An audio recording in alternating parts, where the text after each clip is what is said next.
네, 영국 국민들이 유럽연합을 떠나겠다고 결정한 브렉시트 국민투표 이후 2주의 시간이 흘렀습니다. 일단 금융시장의 경우 빠르게 안정을 찾아가고 있는 느낌인데요. 하지만 일각에서는 아직 위기는 오지 않았다. 오히려 지금부터 조심해야 된다. 이런 주장도 나오고 있습니다. 브렉시트 후 폭풍, 과연 현재 어떤 문제들이 수면 위로 떠오르고 있을까요? 정철진 경제평론가와 하나씩 짚어보겠습니다. 정철진 선생님. 네, 안녕하십니까. 안녕하세요. 네. 자, 브렉시트 결정 이후에 떨어진 것은 파운드화밖에 없다. 뭐 이런 말도 나오고요. 금융시장이 너무 빨리 회복되는 거 아니냐 하는 얘기도 있습니다. 어떻게 잘 되고 있는 건가요? 그렇습니다. 현재 이 금융시장 같은 경우에는 브렉시트 투표 이후에 첫째 날, 둘째 날의 충격을 어느 정도 회복하고 안정세를 보이고 있고요.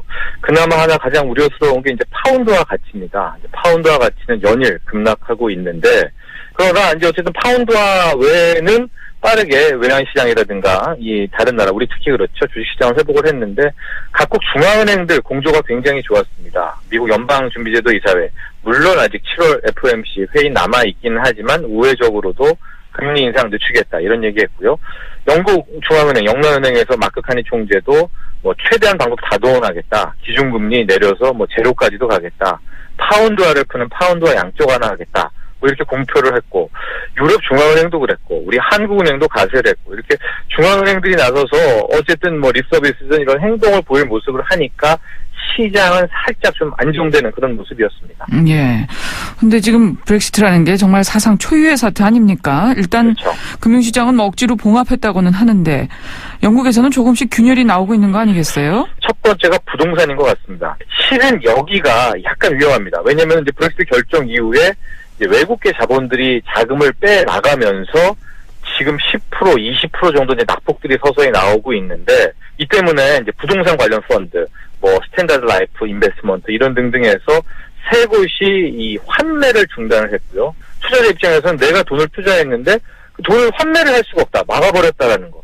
여기서부터 약간 좀 위험의 조짐은 보이긴 합니다. 네, 그러게요. 지금 영국 부동산 이야기 많이 나오는데, 근데 왜 갑자기 이렇게 무너지는 걸까요? 이것은요, 왜 영국 부동산이 2008년 말 세계 금융위기 이후에 그렇게 초급등을 했는가, 여기서 살펴봐야 될 것 같은데요. 왜냐면 영국이라는 나라도 우리와 비슷하게 고령화라든가 성장도 굉장히 낮아서 부동산 가격이 오를 이유는 없거든요. 근데 이제 영국 같은 경우에는 정부가 이제 해외 자본들, 가령 차이나머니라든가 중동 자본이라든가 러시아 머니 자본들한테 좀 관대하게 부동산을 풀어준 겁니다. 그래서 이제 해외 자금들이 쭉 들어와가지고 이 영국 부동산, 런던 부동산을 사들이면서 집값이 이제 폭등하게 된 건데, 부동산 가격이 제가 맨 처음 말씀드렸다시피 지금 파운드화 가치가 거의 급락세 아닙니까? 10% 넘게 빠졌고, 조지 소로스는 20%까지 파운드화 가치가 급락한다고 얘기하는데, 그렇다면은 해외 이 자본 입장에서는 가만히 앉아서 환으로만 10%, 최대 20% 손실을 볼 수 있는 것이고, 브렉시트라면 앞으로 영국 부동산 가격 더 오르기도 힘든 거 아닙니까? 그래서 먼저 이 외국계 자본들이 빠져나가면서 지금 부동산들이 휘청휘청 되는데, 이게 왜 문제냐면은, 우리도 마찬가지지만은, 부동산 가격이 빠지게 되면은, 이게 결국은 이 실물 경기에 영향을 미치게 되거든요. 예. 그렇듯 이게 가장 걱정이 되는 대목입니다. 예. 근데 말이죠. 일단은 이 영국 부동산 급락이 가장 직접적으로 터졌지만 더 큰 거는 브렉시트 쇼크가 이탈리아 은행발 금융위기로 전이될 수 있다. 이런 경고도 있는데요.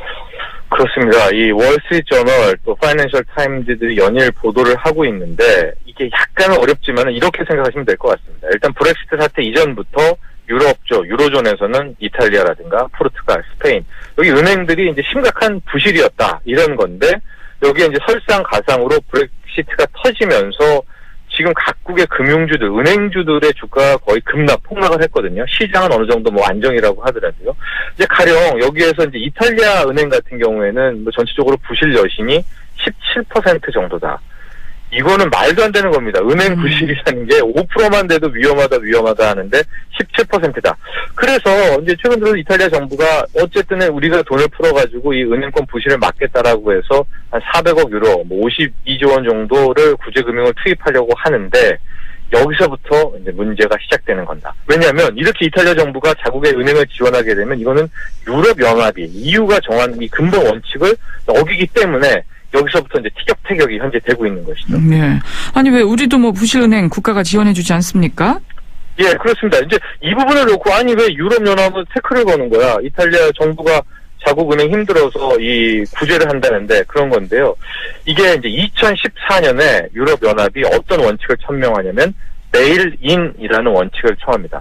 우리가 베일아웃이라고 해서 뭐 구제 뭐 이렇게 할 때 구제금융 같은 거 할 때 그걸 베일아웃 펀드라고 하는데 네. 이 베일인이라는 건 아주 쉽게 생각하면은요. 어떤 아주 단적으로 말하면 어떤 은행이 부실이 났다. 그러면은 외부에서 절대 지원하면 안 됩니다. 특히 국가 재정으로, 국가 돈으로. 그럼 어떻게 처리해야 되냐? 그 은행 내에서 그 소위 말하는 부실을 처리해야 된다는 거예요. 그럼 누가 책임을 집니까? 은행에 돈을 넣었던 고객들이 그 예금이 그냥 다 날아가는 거 아니겠습니까? 그러니까 이 베일인 원칙이라는 게 참 좋기는 한데, 현재 이탈리아 은행에서 입장에서 보면 이 베일인 원칙을 적용을 해가지고, 뭐 정부가 우리는 나몰라 하게 될 경우에는, 예. 은행 고객들 난리가 나고, 대폭동이 일어날 겁니다, 이탈리아에서.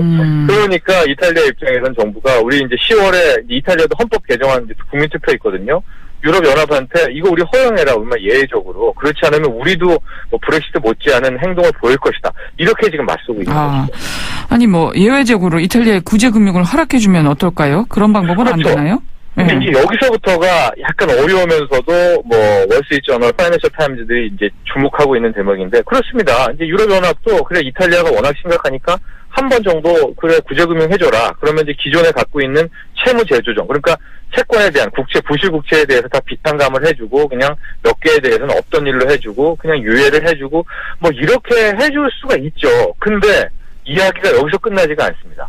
지금 보면은 여기에 있는 이 국채를 베이스로 한, 이 채권 베이스로 한 파생 상품들의 규모가 어마어마하거든요. 네. 그래서 현재 추정된 게 유로존 국채와 관련된 파생 상품 시장 규모가 500조 달러 정도 된다라고 하는 건데 여기서부터 잘 보십시오. 이 파생 상품이라는 게 만약에 뭐 코스피의 주식에 있어서의 옵션이라고 하면은 기초 자산이라는 게 코스피라는 기초 자산이 있는 거 아닙니까? 예. 그러니까 국채를 바탕으로 해서 파생 상품을 만들었으면 그 기본되는 기초 자산은 이 채권인데 지금 이탈리아처럼 이 채권들을 다 비탄감을 해준다는가 그걸 없애게 해준다라고 하면은 그 파생 상품이 완전히 붕괴되거든요. 아주 쉽게 말씀드리면은. 예. 그렇게 되면은 실은 이게 뭐 호미를 막을 게 어마어마한 파생 상품을 건드리게 되는 마치 2008년 말 리먼 브라더스 데자뷰가 되게 되는 것이고 그럼 이 중에서 이 파생 상품까지로 이게 전이가 된다면 가장 힘든 곳이 어딘가?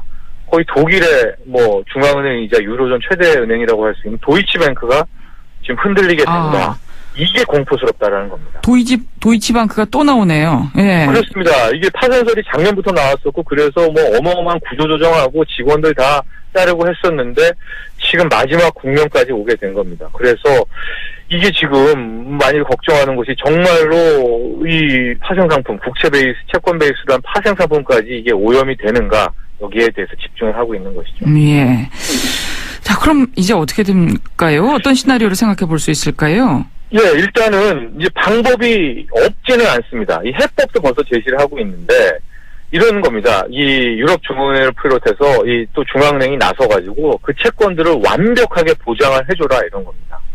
그러니까 이제 뭐 부실 국채들이 있는 것들을 돈을 찍어내가지고 다 사주는 거예요. 아 괜찮아 하고 다 사주게 되면은 실은 뭐 누이 좋고 매부 좋고 잘 돌아갈 수 있는 거 아닙니까? 예. 그래서 이렇게 해법을 정해라. 그래서 뭐 일각에서는 지금 채권을 지분 투자 형식으로 바꿔라 이렇게 얘기가 나오고 있는데 잘 생각해 보십시오. 만에 하나 이렇게 하게 된다면은 뭐 지금 이탈리아 은행이라든가 뭐 지금 스페인의 부실 은행들의 문제는 넘어갈 수 있을 것 같은데 한 잠깐 뭐 1, 2개월 생각해 보면은 이러면은 빚 없이 착실하게 산 사람들 입장에서는 화가 나는 일 아닙니까?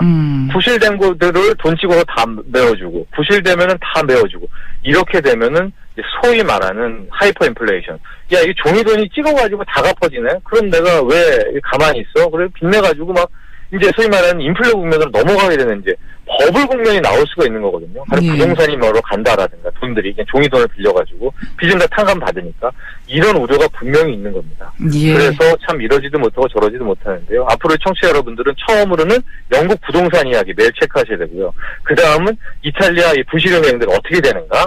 그다음 세 번째는 도이체방크 이 파생상품 이야기는 또 어디로 흘러가는가 이것들을 지켜보시면서 브렉시트 후폭풍 확인하시면 좋을 것 같습니다. 예, 말씀 여기까지 듣겠습니다. 잘 들었습니다. 네, 감사합니다. 정철진 경제 칼럼니스트였습니다. 잠시 후 2부에서 뵙겠습니다.